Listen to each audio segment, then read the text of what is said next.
knows it takes two different groups of people to make this game as great as it is. You just heard from two of the great skilled people, but it takes people to help run, operate, and manage the bowling game. And now you're going to hear about two very special people that have worked in that area for a long time. He's being inducted for his exemplary service, for his unparalleled support and active work in all the facets of the game of bowling. A half a century ago or so, he made a decision that would lead to as many years of leadership in the game of bowling. And believe me, you'll recognize this. He was working at Fort Howard Paper Company. One of the buddies said, "Geez, we need a sub tonight." He said, "Sure, I can do that." We know how that goes. It wasn't long and he was a regular in the league, and as they say, the rest is history. He's been a league officer for 47 years, 42 of them as secretary, 5 as president. He's a lifetime member of the Green Bay Area USBC Bowling Association. He served as president in 97, 98, and he was inducted into the Hall of Fame the very next year. He worked for as a squad sponsor for 24 or more teams for the Green Bay area for our state tournament for years and years. And he always works the tournament when it's held in Green Bay.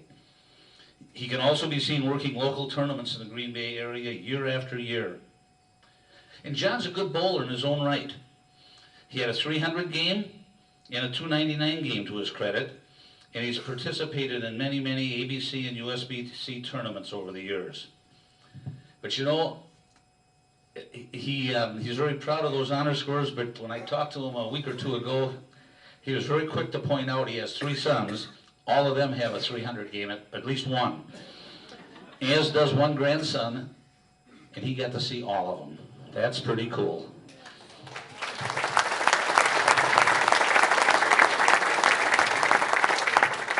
Also, you know, when I talked with John a little bit, he said the game of bowling has been incredibly rewarding for him, like it has been for so many of us.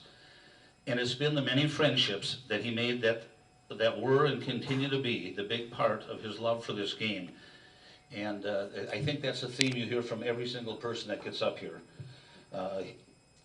He recalled getting his start in the state tournament management end of things back in a long time ago when he was working with the late Hans Gritner. And a lot of you guys have been around a while can remember Hans.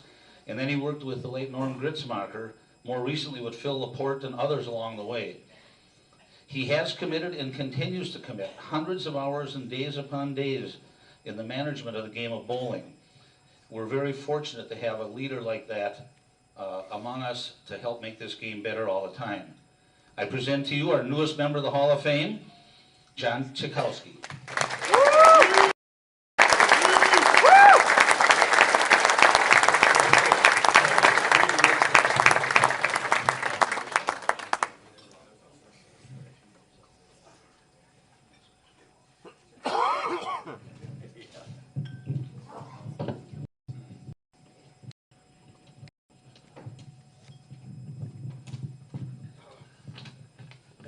Thank you, Tom, for a great introduction.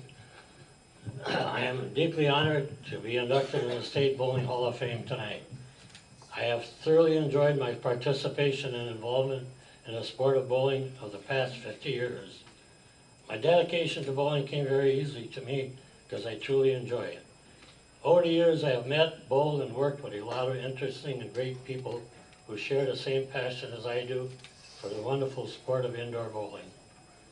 4 of my proudest moments, especially as a father, was when all 3 of my sons, Greg, Tom, and Jay, and one grandson, Chris, bowled a perfect 300 game, and I was there to see them accomplish it.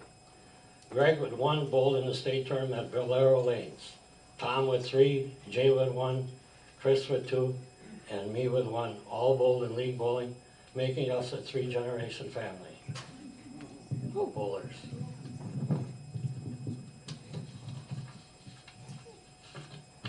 My wife and kids would call Thursday night my Bible night. When I was Secretary-Treasurer for the Fort Howard, Georgia Pacific League, because of my faithful devotion to bowling, I was out the door by 5 o'clock to get everything ready and set up for a 6:30 bowling start.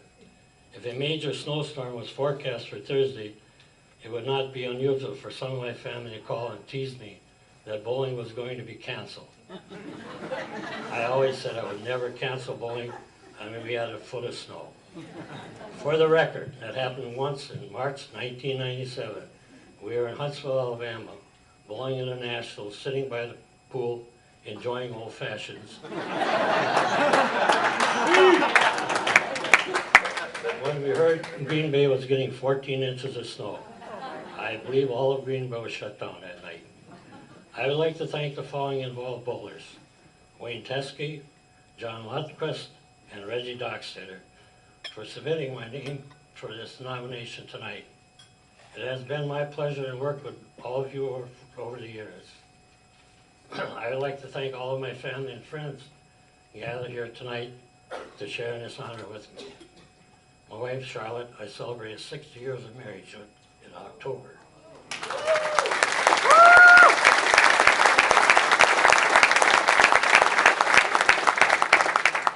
For her patience and love. My deepest appreciation and thank you to all the members of the state committee who have selected and chosen me for this high honor. It is with deep gratitude and pride representing the Green Bay area that I accept this award. Thank you again.